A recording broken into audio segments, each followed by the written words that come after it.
Shalom, good grand new day, wherever you are, or good evening. For me, it's the beginning of a new day, and I just want to say thank you, Father, for this new day. I pray for my brothers and my sisters who are seeking you, Father. I pray for those who are seeking to honor and live in and as the light, Father.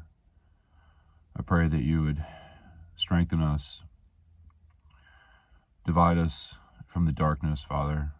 Divide us from falsehood, from ignorance, from complacency, Father, from negligence. Pray that you would lead us to knowledge, understanding, and wisdom by your word and spirit. And I thank you. I thank you for your word. I thank you for the breath, and I thank you for the beauty and the magnificence of your creation that reveals and points to you, points to your spirit, points to your vastness, your name, your secret name, your implied name, that you are straight and unchanging. I thank you and pray that these words will be seeds of life for others, seeds of renewal, seeds of encouragement for men and for women, Father. Thank you. And the children.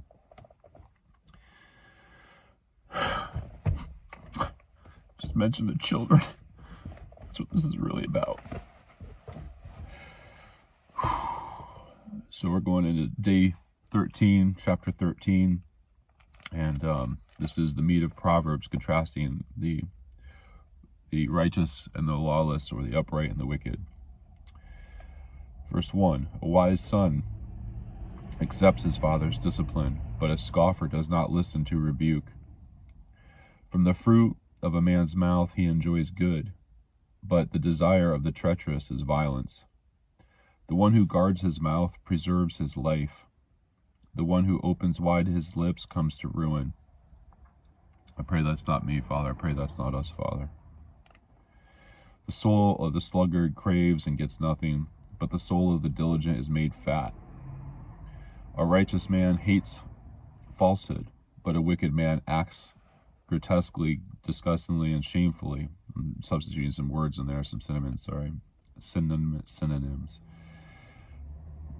Righteousness guards the one whose way is blameless, but the wickedness subverts the sinner.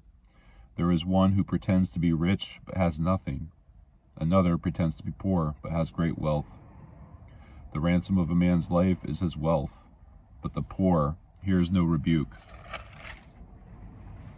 The light of the righteous rejoices, or shines brightly, but the lamp of the wicked goes out.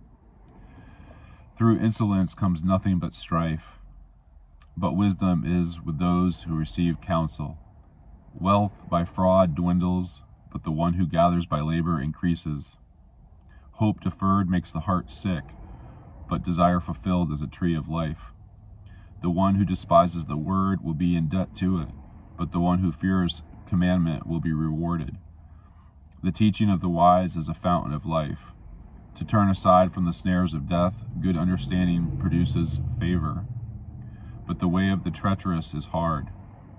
Every prudent man acts with knowledge, but a fool displays folly. A wicked messenger falls into adversity, but a faithful envoy brings healing. Poverty and shame come to him who neglects discipline, but he who regards reproof will be honored. Desire realized is sweet to the soul, but it is an abomination to fools who turn away. But it is an abomination to fools to turn away from evil. He who walks with the wise, or with wise men, will be wise, but the companion of fools will suffer harm.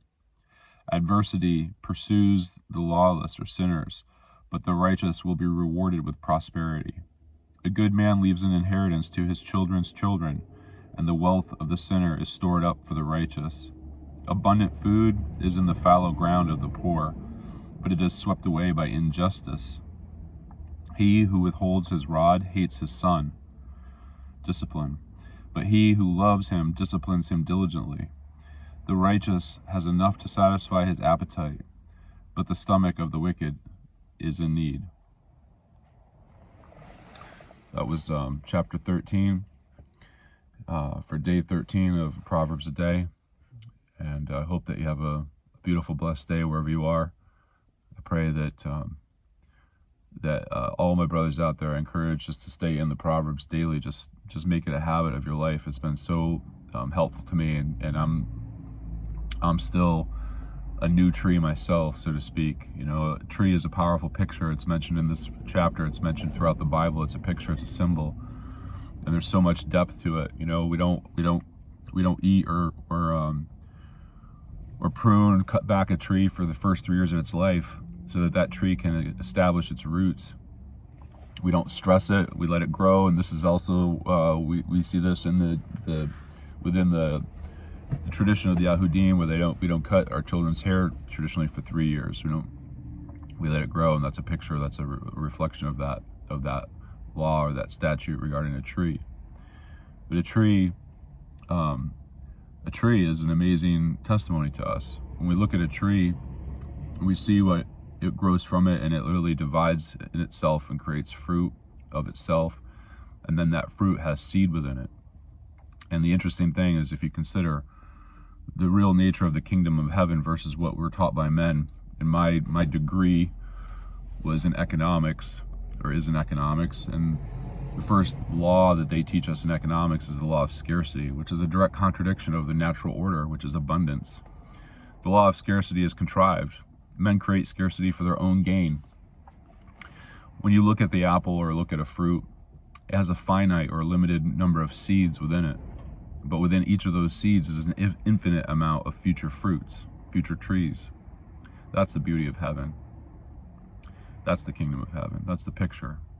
A little mustard seed that grows and expands into a gigantic, beautiful bush and has so much seed and fruitfulness and abundance that when we plant and nurture that, it gives us usually more.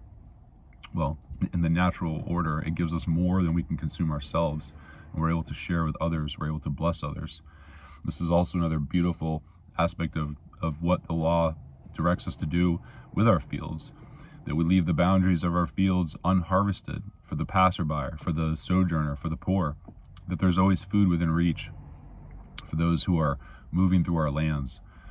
This is the intention of the Creator behind the real image of man, the real nature. And so I pray that the proverb today, and I pray that the picture of a tree is deeply meaningful for you out there, whoever's watching this. I'd love to hear from you. I'd love to hear and have more interaction with those that are truly seeking His will according to His word and His Spirit. Thank you. Love and respect always. ALL-WAYS.